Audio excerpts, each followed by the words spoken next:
नमस्कार। बहुत स्वागत है आपका। शनिवार है और इस दिन तिल का दान बहुत ही मायने रखता है, या हम ऐसे कह सकते हैं इस दिन किया गया दान महापुण्य भी देगा, आपके पितरों की को तृप्ति भी करेगा। दोस्तों, दान करने के पहले हम आपको बता दें, अगर आपके जीवन में आपको लगता है तमाम कार्य रुक से गए हैं, जीवन में तरक्की नहीं हो पा रही है, तब पितृपक्ष में अगर आप पितृ पक्ष का पालन नहीं कर रहे हैं तब भगवान की पूजा अर्चना करें। अगर पालन कर रहे हैं तब भगवान की पूजा अर्चना मत कीजिएगा, इस बात का ध्यान रखिएगा।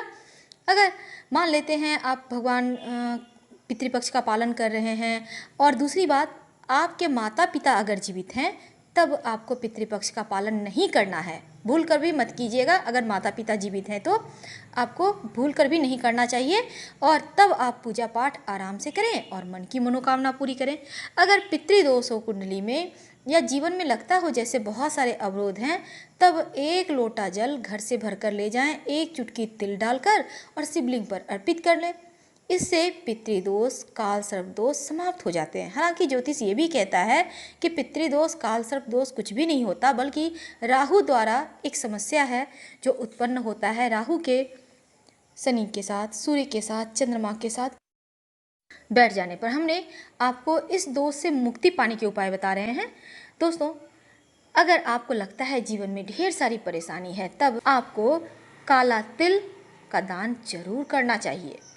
थोड़ा सा ही सही, 50 ग्राम 100 ग्राम अगर आप दान करते हैं, नहीं तो किसी पास के मंदिर में जाकर रख दें। इससे भी जीवन की परेशानियां कम होती है। अगर संभव हो तो पीपल के वृक्ष के नीचे सरसों के तेल का एक दिया जलाइएगा और इसमें एक चुटकी तिल डालकर जलाइएगा। इससे भी पितृदोष शांत होता है और जीवन में खुशियाँ आती हैं। हमने बहुत सिंपल उपाय बताए हैं। अगर आप पितृपक्ष में पालन कर रहे हैं, तब ऐसे में पितरों को जब आप जल देते हैं, तब अपने जल में एक चुटकी तिल डालकर उन्हें अर्पित करें। ऐसा करने से पितरों को तृप्ति मिलती है। अब आप जानना चाहेंगे पितृदोष के क्या लक्षण होते हैं। चलिए हम आपको बता ही देते हैं। पितृदोष होने से वंश की वृद्धि नहीं होती, यानी संतान नहीं होती है, या फिर संतान है तो संतान गलत रास्ते पे चलता है, संतान बिगड़ जाता है, बुरी संगति में पड़ जाता है और बच्चे ज़्यादा पढ़ाई नहीं कर पाते हैं। साथ ही एक अच्छी नौकरी पाने में बहुत पापड़ बेलने पड़ते हैं। नौकरी या व्यापार करते हैं तो वहाँ झगड़े होते रहते हैं। नौकरी टिकती नहीं, व्यापार में लॉस लगता है। घर में झगड़े लड़ाइयाँ हमेशा ही होती है। बच्चों की भी माता पिता के साथ बनती नहीं है और बच्चे बिल्कुल भी बड़ों की बात नहीं मानते और माता पिता के संचित धन को बर्बाद भी करते रहते हैं। व्यापार एकदम से डुबा देते हैं बच्चे अगर पितृदोष से पीड़ित हो तो, और दिमाग में हमेशा ही टेंशन बना रहता है। घर में पैसे आएंगे भी तो टिकेंगे नहीं, और गरीबी भी दिन ब दिन बढ़ती जाती है, कर्जे भी बढ़ते चले जाते हैं। पुलिस केस मुकदमे परेशान करते हैं, बीमारियां परेशान करती है, बेटी की शादी जल्दी नहीं होती, या फिर शादी होने के बाद भी टेंशन बना रहता है। बदनामी के योग बन जाते हैं, झूठा कलंक लगता है। ये सब होते हैं पितृदोष के लक्षण। अगर आप इन्हें दूर करना चाहते हैं, तब ऐसे में रोज एक नियम बना लें, अपने पितरों को श्रद्धा से प्रणाम करें। तो श्राद्ध पक्ष में पितृ धरती पर आकर अपने परिवार को आशीर्वाद देते हैं, और ऐसे में उन्हें प्रसन्न करने के लिए 15 दिन तक तर्पण किया जाता है। पिंडदान और दान करने का विधान है। मान्यता है कि जिनकी मृत्यु जिस तिथि पर होता है उसी दिन श्राद्ध कर्म किया जाता है और उनके जीवन की समस्त समस्या खत्म हो जाती है। पूर्वजों के आशीर्वाद से परिवार पर कोई आंच नहीं आती, और इस बार 16 दिन के श्राद्ध हैं। तो पितृपक्ष में श्राद्ध कर्म में कुछ बातों का खास ध्यान रखना चाहिए, जैसे कि तिथि का। किसी भी तिथि पर किसी का भी श्राद्ध नहीं किया जा सकता। देखिए, त्रयोदशी तिथि के दिन सन्यासियों का श्राद्ध करने का विधान है। चतुर्दशी तिथि के दिन शस्त्र, जल, अग्नि, विष आदि से जो लोग मृतक हो चुके हैं उनका श्राद्ध करना चाहिए। चतुर्दशी तिथि में लोक छोड़ने वालों का श्राद्ध सर्वपितृ श्राद्ध ध्यान रखा जाता है। जैसे कि जिन जातकों की सामान्य मृत्यु चतुर्दशी तिथि को हुई हो, उनका श्राद्ध केवल पितृपक्ष की त्रयोदशी अथवा अमावस्या को किया जाता है। जिन लोगों की अकाल मृत्यु जैसे दुर्घटना, सर्पदंश, हत्या, आत्महत्या से हुई हो, उनका श्राद्ध केवल चतुर्दशी तिथि को ही किया जाता है। सुहागिन स्त्रियों का श्राद्ध केवल नौमी को ही किया जाता है और नौमी तिथि माता के श्राद्ध के लिए भी उत्तम है।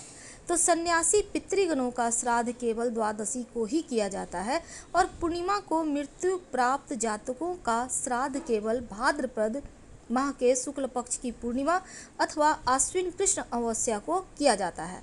नाना नानी का श्राद्ध केवल आश्विन माह के शुक्ल पक्ष की प्रतिपदा को करने का विधान है।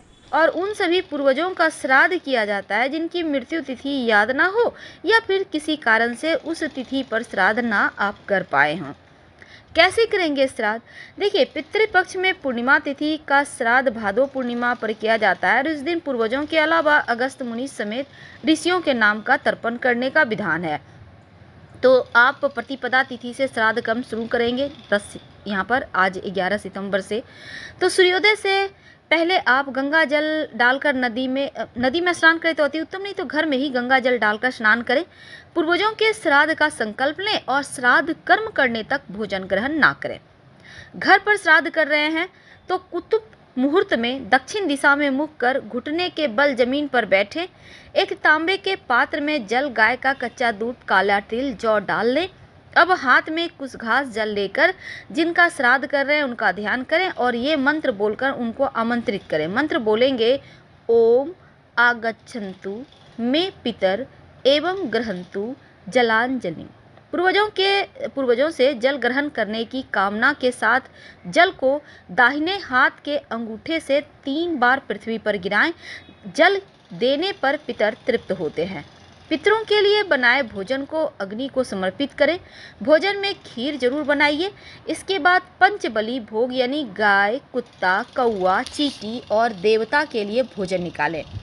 पंचबली भोग के बाद ही आप ब्राह्मण को आदरपूर्वक भोजन कराइए और दान दक्षिणा देकर विदा करें। स्वयं भोजन करें। इसके बाद चूँकि श्राद्ध में पिंडदान का महत्व है तो चावल को गलाकर उसमें दूध, घी, गुड़, शहद को मिलाकर पिंड बनाए जाते हैं और दक्षिण दिशा में मुँह करके ये पिंड पितरों को अर्पित किए जाते हैं। फिर इन्हें जल में प्रवाहित कर दिया जाता है। मान्यता है कि पितृपक्ष में पिंडदान करने से 7 पीढ़ियों तक का उद्धार हो जाता है और इससे पितरों को मोक्ष की प्राप्ति होती है। श्राद्ध के कुछ खास नियम भी हैं। तो आज हम चूँकि आपसे जुड़े हैं तिल के प्रयोग के बारे में जानने के लिए कि तिल का महाप्रयोग आप इस श्राद्ध तिथि पर कैसे करेंगे, तो चलिए जानते हैं पहले विस्तार से।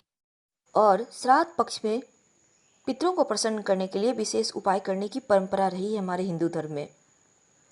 घर में सुख शांति बनी रहे, दुर्भाग्य कभी पीछा ना करे और सभी परेशानियां दूर हो जाए, इसके लिए हम पितृपक्ष में हर घरों में पितरों के लिए विशेष उपाय किए जाते हैं और उनमें से कुछ खास उपाय हम आपको बताएंगे। वह है तिल का। हर रोज घर में पितरों के नाम पर धूप दीप जरूर जलाइएगा और इसके लिए आप कंडे, जिसे गोबर से बनाया जाता है, जलते हुए कंडे पर सब्जी पूड़ी के छोटे छोटे टुकड़े करके अर्पित किए जाते हैं, दीप जलाए जाते हैं। आपकी इच्छा, आप जैसा भी उपाय करें कर सकते हैं, लेकिन सबसे मेन उपाय है पूरे इस पितृपक्ष में अगर आप रोज 1 लोटा जल में थोड़ा सा काला तिल डालकर शिवलिंग पर अर्पित करते हैं तो पितृदोष समाप्त हो जाता है। यहाँ तक कि काल सर्प दोष का बुरा प्रभाव भी आपको परेशान नहीं करता और धन संबंधी तमाम चीज़ें खत्म हो जाती हैं, परेशानियाँ जो है, और पितर देवताओं की कृपा से दुर्भाग्य से मुक्ति मिल जाती है। साथ ही जब भी आप पितर देव को जल दें, किसी पवित्र नदी में, तालाब में या फिर अपने घर में ही जल देते हैं, तो जल में ध्यान रखिए अंजूरी से भरकर जल देने का विधान है पितर देव को, लोटे से जल देने का विधान नहीं है। तो अंजूरी यानी दोनों हाथों को मिलाकर बनाया जाता है, इसमें काला तिल लेकर ही जल दें। सिर्फ जल देने का विधान नहीं है, तिल देकर जल देने से उन्हें तृप्ति होती है, उनकी आत्मा शांत होती है। दूसरी बात, संभव हो तो कुसा घास, एक प्रकार का घास होता है, पूजा पाठ में यूज होता है, आप कुसा घास हाथ में लेकर भी जल दे सकते हैं। और अगर आप चाहें तो इस पितृपक्ष में काले तिल का दान भी कर सकते हैं। इससे स्वास्थ्य उत्तम बना रहता है।